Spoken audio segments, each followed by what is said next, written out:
राधा स्वामी जी, बाणी बाणी संत दरिया जी महाराज। आज की सत्संग वीडियो का विषय है संसार के लोग ज़्यादा लोभी और कामी क्यों हैं। तो चलिए इसी विषय के संदर्भ में आज के सत्संग की चर्चा शुरू करते हैं। गुरु प्यारी सत्कारयोग साथ संगत जी, मुझे एक प्रश्न आया था व्हाट्सएप पर। एक व्यक्ति ने लिखा है कि संसार के लोग ज़्यादा लोभी और कामी क्यों हैं। खाओ पियो और मौज उड़ाओ चारवाकों का ये प्रसिद्ध संसार सूत्र है। संत मत कहता है कि गृहस्थ जीवन बिताओ, नाचो गाओ, उत्सव मनाओ और भजन सिमरन करो। तो संसार सूत्र और भजन सिमरन के सूत्र या संत मत के सूत्रों में भेद करके आप हमें समझाएं। देखो भाई मोहित, खाओ पियो और मौज उड़ाओ चारवाकों के लिए ये साधन नहीं है, साध्य है। बस इस पर ही परिसमाप्ति है, उसके पार कुछ भी नहीं है। जीवन इतने में ही पूरा हो जाता है, इसीलिए तो उनको चारवाक नाम मिला। ये शब्द समझने जैसा है। चारवाक बना है चारू वाक से। चारू वाक का अर्थ होता है प्यारे वचन, प्रीतिकर वचन। अधिकतर लोगों को ये प्रीतिकर लगा कि बस खाओ पियो और मौज उड़ाओ, इसके पार कुछ भी नहीं है। 100 में से 99 लोग चारवाक के अनुयायी हैं, चाहे वे मंदिर जाते हों, मस्जिद जाते हों, गिरजा जाते हों, इसमें भेद नहीं पड़ता। हिंदू हों, मुसलमान हों, ईसाई हों, इससे भेद नहीं पड़ता। जिंदगी उनकी चारवाक की ही है। खाना पीना मौज उड़ाना, यही उनके जीवन की परिभाषा है। कहें चाहे ना कहें, वे जो कहते हैं वे तो शायद ईमानदार हैं, जो नहीं कहते हैं या जो नहीं कह सकते हैं वे बड़े बेईमान हैं। उन वही कहने वालों के कारण ही जगत में पाखंड है। मैंने कल ही एक आर्टिकल पढ़ा गूगल पे कि महात्मा गांधी ने पंडित जवाहरलाल नेहरू के पिता पंडित मोतीलाल नेहरू को एक पत्र लिखा था, क्योंकि उन्हें खबर मिली थी कि मोतीलाल नेहरू सभा समाज में क्लब में लोगों के सामने शराब पीते हैं। तो पत्र में उन्होंने लिखा था कि अगर पीनी हो तो कम से कम अपने घर के एकांत में तो पिएं, भीड़ भाड़ में लोगों के सामने पीना ये शोभा नहीं देता। तो मोतीलाल नेहरू ने जो जवाब दिया वह बड़ा ही ज़्यादा महत्वपूर्ण है। मोतीलाल नेहरू ने कहा, आप मुझे पाखंडी बनाने की चेष्टा ना करें। जब मैं पीता ही हूँ तो क्यों घर में छिप छिप कर पीऊँ? जब पीता ही हूँ तो लोगों को जानना चाहिए कि मैं पीता हूँ। जिस दिन नहीं पीऊँगा उस दिन नहीं पीऊँगा। आपसे ऐसी आशा न थी कि आप ऐसी सलाह देंगे। अब इन दोनों में महात्मा कौन है? इसमें मोतीलाल नेहरू ज़्यादा ईमानदार आदमी मालूम होते हैं, इसमें महात्मा गांधी ज़्यादा बेईमान मालूम होते हैं। महात्मा गांधी की मानकर ही तो सारा मुल्क बेईमान हुआ जा रहा है। बाहर कुछ भीतर कुछ। मैं वैसे महात्मा गांधी को कुछ बुरा नहीं कह रहा हूँ, मैं उनके सिर्फ एक वक्तव्य को गलत कह रहा हूँ। ध्यान दें फिर से, मैं महात्मा गांधी को बुरा नहीं कह रहा हूँ, उनके द्वारा दिए गए वक्तव्य को बुरा कह रहा हूँ। तो मैं कह रहा हूँ कि भाई इसी बात को मानकर सारा मुल्क बेईमान हुआ जा रहा है। बाहर कुछ है, भीतर कुछ है। घर में लोग शराब पी रहे हैं और बाहर शराब के विपरीत व्याख्यान दे रहे हैं। संसद में शराब के विपरीत नियम बनाए जा रहे हैं। वे ही लोग जो घरों में छिपकर शराब पी रहे हैं। एक चेहरा छिपाने का, एक चेहरा बताने का, दिखाने के दांत कुछ और, काम में लाने के दांत कुछ और। लोगों को गौर से देखो तो तुम ना तो किसी को हिंदू पाओगे, ना किसी को मुसलमान, ना जैन, ना बुद्ध, ना जो वे कहते हैं खुद को राधा स्वामी, ना वे कहते हैं खुद को तथाकथित सत्संगी। तुम सबको चारवाकवादी पाओगे। फिर ये हिंदू तथाकथित राधा स्वामी, सत्संगी, जैन, मुसलमान भी जिस स्वर्ग की आकांक्षा कर रहे हैं, जिस सचखंड की आकांक्षा कर रहे हैं, वह आकांक्षा बड़ी चारवाकवादी है। मुसलमानों की बहिश्त में शराब के झरने बहते हैं, बेचारा चारवाक तो यहीं की छोटी छोटी शराब से राज़ी है, कुल्लड़ कुल्लड़ पियो उससे राज़ी है। मगर बहिश्त के फरिश्ते कहीं कुल्लड़ों से राज़ी होते हैं? झरने बहते हैं, जी भर कर पियो, डुबकी मारो, तैरो शराब में, तब तृप्ति होगी। बहिश्त में सुंदर स्त्रियां उपलब्ध हैं, ऐसी सुंदर स्त्रियां जैसी यहाँ उपलब्ध नहीं। यहाँ तो सभी सौंदर्य कुम्भला जाता है। अभी खिला फूल सांझ कुम्भला जाएगा, अभी खिला सांझ पंखुड़ियाँ गिर जाएंगी। यहाँ तो सब क्षण भंगुर है। तो जो ज़्यादा लोभी है और ज़्यादा कामी है, उन्होंने स्वर्ग की कल्पना की है।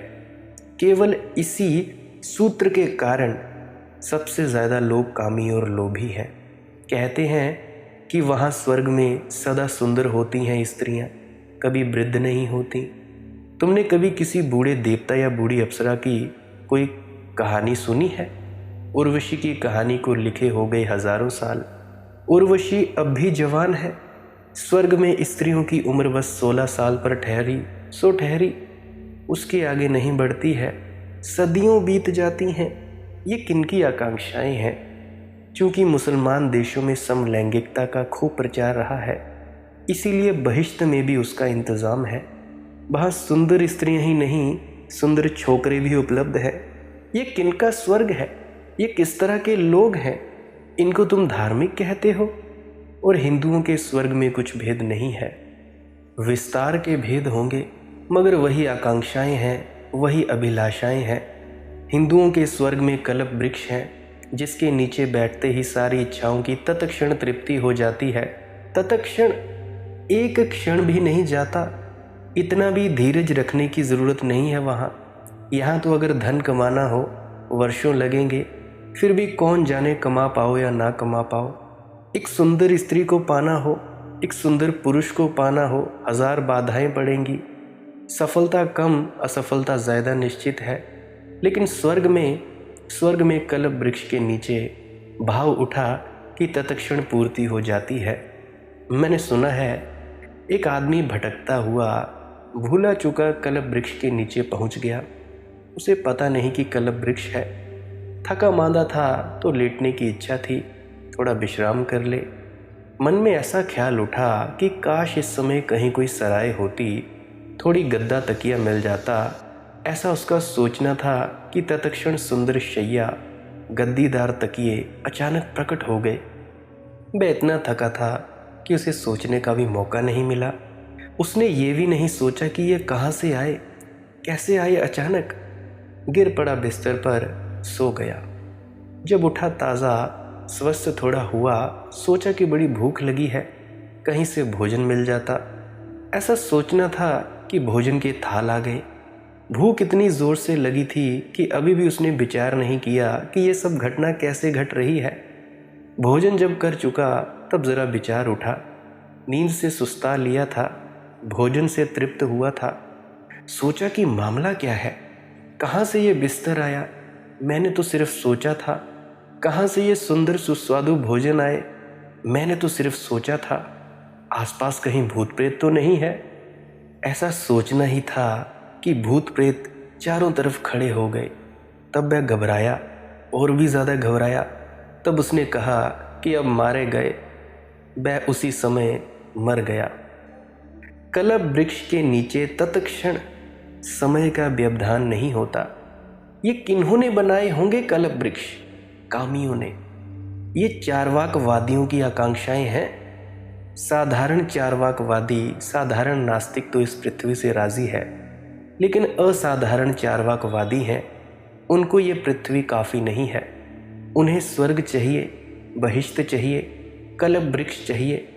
अलग अलग धर्मों के अगर स्वर्गों की तुम कथाएं पढ़ोगे तो तुम चकित हो जाओगे। उनके स्वर्ग में वही सब कुछ है जिसका वे धर्म यहाँ विरोध कर रहे हैं। वही सब, ज़रा भी फर्क नहीं है। यहाँ नृत्य का विरोध होता रहा है। स्त्रियों का नृत्य जो देखते हैं, जो तुम रील्स पर देखते हैं, तुम्हें पाप कहा जाता है कि इनको देखना पाप है, इन नग्न स्त्रियों को देखना पाप है। और इंद्र की सभा में सिवाय इस तरह के नृत्य के सिवाय कुछ हो नहीं रहा है।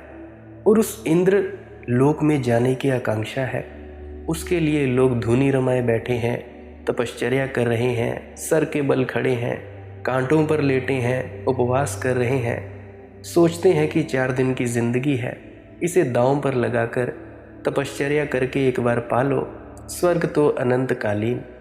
तुम्हें वे नासमझ समझते हैं क्योंकि तुम क्षण भंगुर के पीछे पड़े हो, स्वयं को समझदार समझते हैं क्योंकि वे शाश्वत के पीछे पड़े हैं। तुमसे वे बड़े चार्वाकवादी हैं, खाओ पियो और मौज उड़ाओ, यही उनके जीवन का लक्ष्य भी है। यही नहीं, आगे भी, परलोक में भी। उनके परलोक की कथाएं तुम पढ़ो तो वृक्ष हैं वहाँ जिसमें सोने और चांदी के पत्ते हैं और फूल हीरे जवाहरातों के हैं। ये किस तरह के लोग हैं? हीरे जवाहरातों, सोने चांदी को यहाँ गालियाँ दे रहे हैं और जो उनको छोड़कर चला जाता है उसका सम्मान कर रहे हैं। और स्वर्ग में यही मिलेगा, जो यहाँ छोड़ोगे वह अनंत गुना वहाँ मिलेगा।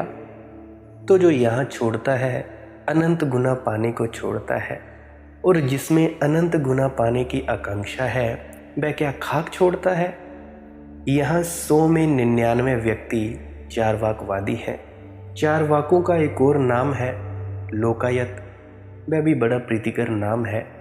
लोक को जो भाता है वह लोकायत, अधिक लोगों को जो प्रीतिकर लगता है वह लोकायत लोक के हृदय में जो समाविष्ट हो जाता है वह लोकायत। यहाँ धार्मिक कहे जाने वाले लोग भी धार्मिक कहाँ हैं? तुम जरा सोचना। मगर परमात्मा प्रकट हो जाए तो तुम उससे क्या मांगोगे? ज़रा सोचना, क्या मांगोगे अगर परमात्मा कहे कि मांग लो 3 वरदान? क्योंकि पुराने समय की हर कहानी में 3 वरदान ही हैं। पता नहीं क्यों 3, तो तुम कौन से 3 वरदान मांगोगे? किसी को बताने की बात नहीं, मन में ही सोचना और तुम्हें पक्का पता चल जाएगा कि तुम भी चार्वाकवादी हो। तुम्हारे 3 वरदानों में चार्वाक की सारी बात आ जाएगी। खाओ पियो और मौज उड़ाओ। धर्म के नाम पर लोगों ने एक आवरण तो बना लिया है पाखंड का, और भीतर वे वही हैं जिसकी वे निंदा कर रहे हैं। संत मत कहता है गृहस्थ जीवन में रहो, नाचो गाओ, उत्सव मनाओ और नियमित भजन सिमरन करते रहो। लेकिन नाचना, गाना और उत्सव मनाना गंतव्य नहीं है, लक्षण नहीं है, साधन है। साध्य परमात्मा है। ऐसे नाचो कि नाचने वाला मिट जाए, ऐसा गाओ गीत कि गीत ही बचे, गायक खो जाए। ऐसे उत्सव से भर जाओ कि लीन हो जाओ, तल्लीन हो जाओ। ऐसा भजन सिमरन करो तुम इतने प्रेम प्यार से कि भजन में जो धुन सुनाई देती है लीन हो जाओ। उसी तल्लीनता में, उसी लवलीनता में परमात्मा प्रकट होता है। संत मत कभी तुमसे ये नहीं कहता कि खाओ भी मत, पियो भी मत, मौज भी मत उड़ाओ। संत मत कहता है खाओ पियो मौज करो, परमात्मा इसके विपरीत नहीं है। लेकिन इतने पर समाप्त मत हो जाना। चारवाक सुंदर है मगर काफ़ी नहीं है। सीढ़ी बनाओ चारवाक की, मंदिर की सीढ़ी पर पत्थर चारवाक से बनाओ, लेकिन मंदिर के अंदर जाना है, मंदिर के देवता से मिलन करना है।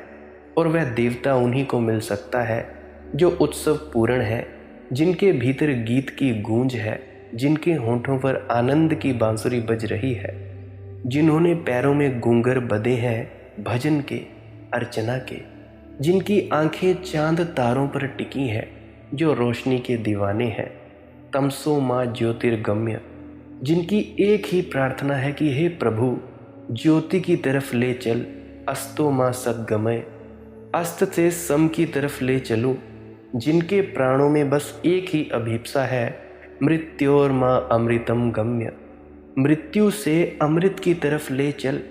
कितनी बार बनाया, कितनी बार मिटाया, ये खेल बहुत हो चुका, अब मुझे शाश्वत में लीन हो जाने दो, पूरी तरह विलीन हो जाने दो।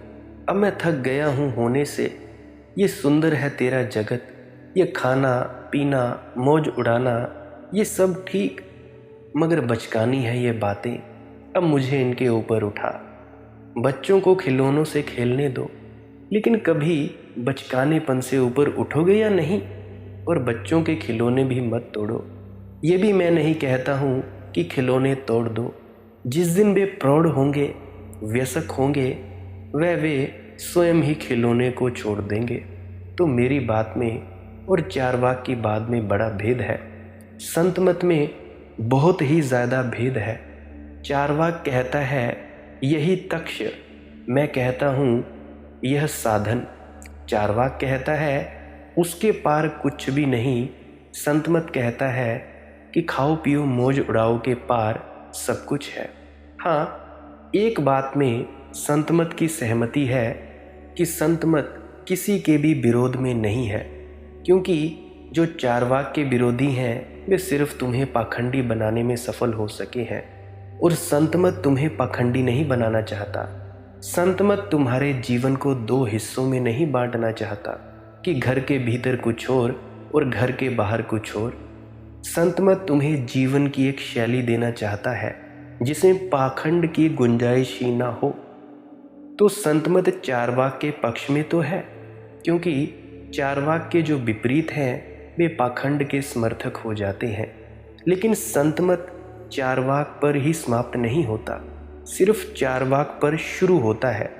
कौन सी बात पर? खाओ पियो मौज उड़ाओ के ऊपर चला जाता है। चारवाक के लिए नामदान जैसी कोई चीज़ है ही नहीं। माया है, झूठ है, असत्य है, ब्राह्मणों की चालसाजी है, सच्चे ब्राह्मणों की जो ब्रह्म जैसा आचरण करते हैं, जिनका मिलन ब्रह्म से हो गया है, जो सच्चे संत हैं। चारवाक के लिए नामदान जैसी बात तो सिर्फ धूर्तों का जाल है, परंतु संतमत के लिए नामदान जीवन परम सत्य है, परम गरिमा है। चारवाक के लिए संसार सत्य है, नामदान लेकर जन्म और मरण से छूटना झूठ है। जो चारवाक विरोधी हैं तथा कथित धार्मिक आस्तिक, उनके लिए संसार माया है और नामदान सत्य है। परंतु संत मत के लिए दोनों सत्य हैं और दोनों सत्य में कोई विरोध नहीं है। संसार परमात्मा का ही व्यक्त रूप है और परमात्मा संसार की ही अव्यक्त आत्मा है। तो सत्संग में संत मत के बारे में तुम्हें एक अखंड दृष्टि देते हैं जिसमें कुछ भी निषेध नहीं है। देखो, खाना पीना और मौज जीवन की स्वाभाविकता है। जिन ऋषियों ने कहा अन्नम ब्रह्म, उन्होंने ये समझा होगा तभी कहा। अन्न को जो ब्रह्म कह सके सोचकर कहा होगा, अनुभव से कहा होगा। अन्न को ब्रह्म कहने का अर्थ क्या हुआ? इसका अर्थ हुआ कि भोजन में भी उसको ही अनुभव करना, स्वाद में भी उस परमात्मा का ही स्वाद लेना। यही चारवाक को बदलने की कीमिया हुई। खाओ तो उसे, पियो तो परमात्मा को, मौज मनाओ तो परमात्मा के आसपास, वह भूले। और परमात्मा को हमने कहा है रस रूप, रसो वैसह। और क्या चाहिए? वही रस है, उसका प्रमाण दो। तुम्हारी आंखों में उसकी रसधार बहे, तुम्हारे प्राणों में उसका रस गीत गूंजे, तुम्हारा व्यक्तित्व उसके रस की झलक दे, प्रमाण बने। इसलिए कहता हूँ मैं भी कि नाचो गाओ, उत्सव मनाओ और भजन सिमरन डट के करो। इसीलिए कहता हूँ कि परमात्मा की तरफ जब जा ही रहे हो तो रोते रोते क्यों जाना भाई? जब हंसते हुए जाया जा सकता है तो रोते हुए उदास होकर क्यों जाना? और अगर रो भी तो तुम्हारे आंसू भी तुम्हारे आनंद के ही आंसू होने चाहिए। जलो भी तो उसकी आग में जलना, और जब उसकी आग में कोई जलता है, परमात्मा की आग में, तो आग भी जलाती नहीं, केवल निखारती है। देखो, चारवाक एक पुराना दर्शन है, अति प्राचीन, शायद सर्वाधिक प्राचीन है, क्योंकि आदिम मनुष्य ने सबसे पहले तो खाओ पियो और मौज मनाओ इसकी ही खोज की होगी। परमात्मा की खोज तो बहुत बाद में हुई होगी। परमात्मा की खोज के लिए तो एक परिष्कार चाहिए। परमात्मा की खोज तो धीरे धीरे जब हृदय शुद्ध हुआ होगा, कुछ लोगों की हृदय यंत्री बजी होगी, तब हुई होगी। तो चारवाक आदिम दर्शन है, सनातन धर्म है। शेष सारी बातें बाद में आई होंगी। चारवाक को बुनियाद बनाओ, क्योंकि जो सनातन है और जो तुम्हारे भीतर छिपा है, जो तुम्हारी बुनियाद में पड़ा है, उसको इनकार करके तुम कभी संपूर्ण ना हो पाओगे। उसको इनकार करोगे तो तुम्हारा ही एक खंड टूट जाएगा, तुम अपंग हो जाओगे, और अपंग व्यक्ति परमात्मा तक नहीं पहुंचता। ख्याल रखना, सर्वांग होना होगा। तुम्हें अपनी सर्वांग सुंदरता में ही उसकी तरफ यात्रा करनी होगी। लेकिन लोग प्रकट में चारवाक नहीं है। अब मैं पार्लियामेंट के अनेक सदस्यों को जानता हूँ जो शराबबंदी के लिए पीछे पड़े हैं और शराब पीते हैं। मैंने उनसे पूछा भी है कि तुम जब शराब पीते हो, खुद पीते हो, तो शराबबंदी के खिलाफ में क्यों नहीं काम करते, क्यों शराबबंदी के लिए चेष्टा करते हो? तो वे कहते हैं, आखिर जनता से वोट लेने हैं या नहीं? जनता के सामने तो एक चेहरा, एक मुखौटा लगाकर रखना पड़ेगा। रही पीने की बात, सो वह हम घर में कर सकते हैं, मित्रों में कर सकते हैं, सभी पीते हैं। बाहर हम एक चेहरा बनाकर रख सकते हैं। मैं ऐसे नेताओं को भी जानता हूँ जो शराब पीकर ही शराबबंदी के पक्ष में व्याख्यान करने जाते हैं। मैं जब विश्वविद्यालय में था तो उसके जो वाइस चांसलर थे महाशराबी थे, और शराबबंदी के खिलाफ व्याख्यान दिया उन्होंने। और जब व्याख्यान दिया तो वे इतना पिए हुए थे, उनकी गांधीवादी टोपी 2 बार गिरी। पहली बार गिरी तो उन्होंने टटोल कर अपने सिर पर रख ली। जब दूसरी बार गिरी, इतने नशे में थे कि उन्होंने बगल के आदमी की टोपी उतारकर अपने सिर पर रख ली। जब विश्वविद्यालय का दीक्षांत समारोह होता था तो 2 प्रोफेसर उनके घर छोड़ने पड़ते थे 24 घंटे पहले कि उनको पीने ना दें, क्योंकि दीक्षांत समारोह में वे बड़ी गड़बड़ कर देते थे। जिनको बीए की डिग्री देनी है उनको एमए की डिग्री दे देते, जिनको पीएचडी की डिग्री देनी है उनको कोई दूसरी डिग्री दे देते। तो ऐसे ही वे झोल झाल कर देते। ऐसा जब एक बार हो चुका और फिर वहाँ बीच में उनको टटोलना भी संभव नहीं था। वही सबसे बड़े अधिकारी थे। तो मैंने उनसे पूछा कि कम से कम जिस दिन शराबबंदी के पक्ष में आपको बोलना था उस दिन तो ना पीते। उन्होंने कहा, मैं पीऊँ ना तो मैं बोल ही नहीं सकता। जब पी लेता हूँ तभी तो इस तरह की व्यर्थ की बातें बोलता हूँ, नहीं तो बोल ही नहीं सकता। इस तरह की फिजूल की बकवास बिना पिए नहीं हो सकती है। तो तुम सब देखते हो एक पखंड जो धार्मिक आदमी में पाया जाता है। कहता कुछ, करता कुछ, दुखता कुछ, होता कुछ। हमने 2 ही विकल्प छोड़े हैं आदमी के लिए, या तो वह शुद्ध भौतिकवादी हो, वह भी अच्छा नहीं है, क्योंकि उससे जीवन बड़ा सीमित हो जाता है। आकाश से संबंध टूट जाता है। पृथ्वी पर सरकना ही हमारे जीवन की नियति हो जाती है। फिर हम आकाश में उड़ नहीं सकते हैं, फिर सूर्य की ओर उड़ान नहीं भर सकते, और या फिर पाखंड हमारे हाथ में लगता है, या तो झूठे हो जाते हैं, ऐसे झूठ कि हमें याद भी नहीं पड़ता कि हम झूठे हो गए हैं। अगर कोई झूठ ही झूठ बोलता रहे जीवन भर तो झूठ भी सच जैसा मालूम होने लगता है।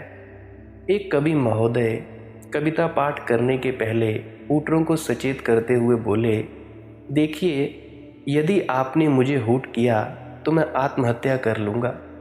ये कथन सुनकर ही हा ही कर रहे सारे हूटर गंभीर हो गए। थोड़ी देर बाद उनमें से एक हूटर ने प्रश्न किया कि क्या आप सचमुच ही आत्महत्या कर लेंगे? कवि महाराज ने कहा, बिल्कुल बिल्कुल निश्चित है ये बात। ये तो मेरी पुरानी आदत है, मैं तो सदा ऐसा करता रहा हूँ। झूठ बोलते बोलते एक ऐसी सीमा आ जाती है कि तुम्हें पहचान में ही ना आएगा स्वयं कि तुम झूठ बोल रहे हो।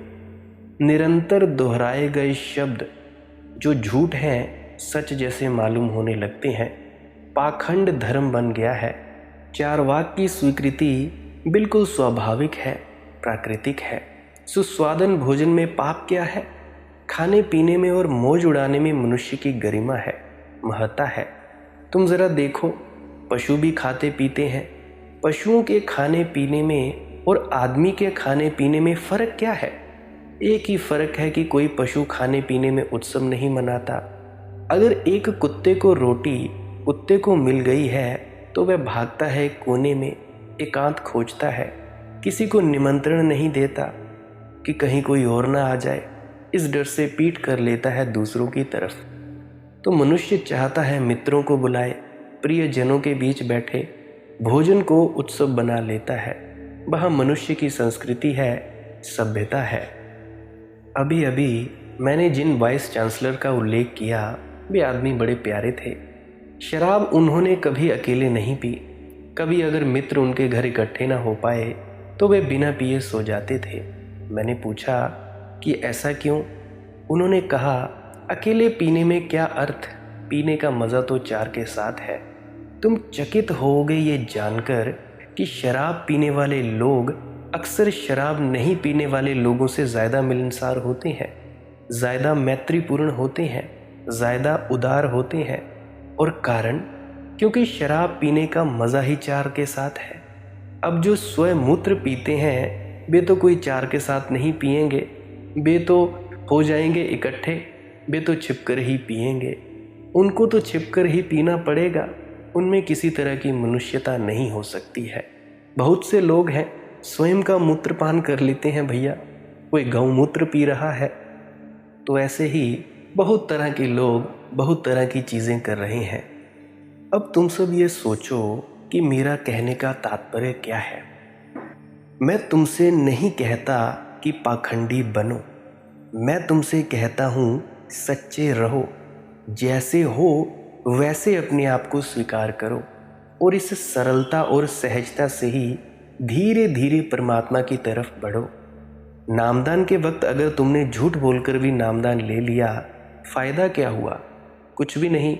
शराब तुमने छोड़ी नहीं, धूम्रपान तुमने छोड़ा नहीं, मांस अंडा खाना तुमने छोड़ा नहीं, तो फिर क्या फ़ायदा?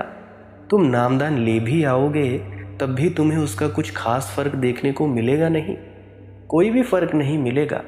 क्योंकि जब तुम शराब पीते हो या किसी भी प्रकार का नशा करते हो तो तुम होश में नहीं होते हो।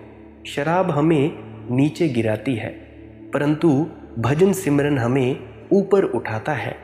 वैसे शराब पीने में कोई बुराई नहीं है, पर बुराई इतनी है कि शराब में हमें अपना होश नहीं रहता और वो उल्टे सीधे काम करता है। और कभी कभी तो शराबी व्यक्ति किसी को मार सकता है, हत्या कर सकता है। और जिस व्यक्ति को खुद की होश नहीं, उसे परमात्मा का होश कब होगा?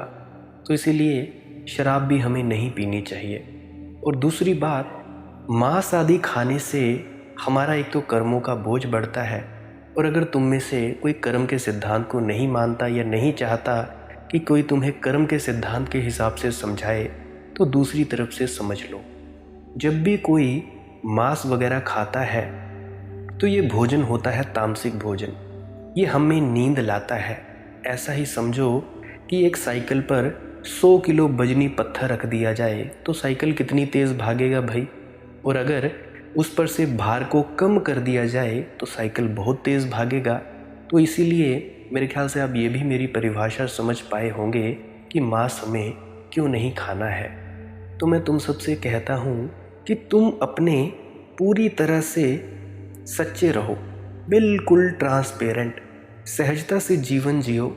सहजता से जीवन जीते जीते सब बुरी आदतें छोड़ दी जाती हैं या छूट ही जाती हैं परमात्मा के द्वारा। देखो, परमात्मा की तरफ जाने को अकारण सहज मत बनाओ, असहजता में मत जियो। परमात्मा तक जाने की यात्रा जितनी सहजता से हो सके उतनी ही सुंदर है। तो इसीलिए भजन सिमरन करते रहिए और जैसे तुम हो वैसे तुम रहो। अगर तुमने नामदान ले लिया है, 5 साल हो गए, 6 साल हो गए, तुम्हें क्रोध तंग करता है, काम वासना तंग करती है, लोभ तंग करता है, तो दूसरों के सामने ये मत दिखाओ कि भाई मैं क्रोधी नहीं हूँ, मैं कामी नहीं हूँ, मैं लोभी लालची नहीं हूँ। जैसे तुम हो वैसे ही दिखाओ। फिर देखना, अगर तुम एक जैसे रहोगे तो परमात्मा भी तुम्हारी मदद करेगा उस वासना के ऊपर विजय प्राप्त करने की।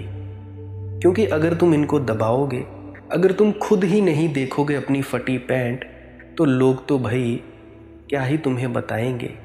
अगर तुम खुद देखने को तैयार नहीं हो, तो लोग अगर तुम्हें कह भी दें कि तुम्हारी पैंट फटी है या तुम्हारा कपड़ा फटा है या तुम्हारे जूते फटे हैं, तो भी तुम क्या देखोगे। अगर तुम खुद अपनी चीज़ें फटी हुई नहीं देख सकते, खुद अपनी कमियां नहीं देख सकते, तो कोई दूसरा क्या खाक तुम्हें सुधारेगा। देखो, तुम्हें सुधारने का केवल एकमात्र ही उपाय है, और कौन सुधार सकता है? तुम खुद। काम, क्रोध, लोभ, मोह, अहंकार इत्यादि वासनाएं भजन सिमरन करने से दूर हो जाती हैं। अगर तुम में है, 5 साल के नामदान के बाद भी, 10 साल, 20 साल, 40 साल के बाद भी, फिक्र मत करो। स्वीकार करो इन आदतों को कि हाँ, मुझ में ये कमी है, ये वासना है। भजन सिमरन करो प्रेम से, लगन से। भजन में इतनी ताकत है, शब्द धुन में इतनी ताकत है कि काम, क्रोध, लोभ, मोह, अहंकार को पता ही नहीं चलता कि कब चले गए। कुछ भी पता नहीं चलता, इतनी ताकत है शब्द धुन में। तो इसीलिए भजन सिमरन में ज़रूर संलग्न हो जाओ। रोज़ नियमित रूप से बैठो। 2.5 घंटे नहीं बैठा जाता, कम से कम 5-10 मिनट तो बैठो। इस टालने की आदत को हटाओ। ये मत सोचा करो कि आज हम बड़े थक गए हैं, आज बड़ा काम कर लिया, बड़ी थकान हो रही है, बड़ी नींद आ रही है, तो आज रहने देते हैं। नहीं, कभी भी ऐसा नहीं करना है। बैठो, चाहे 1 मिनट बैठो, चाहे 2 मिनट बैठो, चाहे बैठो 10 मिनट, चाहे बैठो सारा दिन। बैठना ज़रूरी है, क्योंकि अगर तुम भजन सिमरन के लिए बैठोगे तभी तुम्हारा कुछ होगा। धुन सुनोगे तभी कुछ होगा। ऐसे भ्रम में ना पड़े रह जाओ कि सद्गुरु करेगा मेहर। सद्गुरु भी तो तभी तुम्हारे पात्र में डालेगा अगर तुम बैठे होगे। अगर तुम एक लाइन में बैठे हो खाना खाने के लिए, तुम घर से प्लेट लाए नहीं, या प्लेट तुम्हारी गंदी है, तो क्या तुम सोचते हो कि कोई तुम्हारे पात्र में खाना डालेगा? कोई भी नहीं डालेगा। तो उसी प्रकार पहली बात बैठो, दूसरी बात भजन में ज़रूर बैठो। सिमरन तो तुम करते ही हो, भजन के लिए ज़रूर बैठना है। जैसे ही तुम बैठोगे, उसका क्या मतलब है? थाली तुम ले आए। दूसरी चीज़, अब उस थाली की सफाई किससे होगी? भजन सिमरन से। सिमरन तुम सारा दिन करते हो, भजन में बैठो, धुन को सुनो। सुनते सुनते तुम्हारा शरीर रूपी पात्र साफ होता जाएगा, फिर वो भरेगा। ऐसे ही दया मेहर नहीं हो जाती। दया मेहर तुम में रोज़ हो रही है, तुम्हारे ऊपर रोज़ हो रही है। सद्गुरु 2400 घंटे तुम्हारे आसपास है, अंग संग है, तुम्हारे एक एक कर्म पर नज़र रखे हुए है। ये मत तुम सोचना कि सद्गुरु को पता नहीं चलता, सब जानता है वो।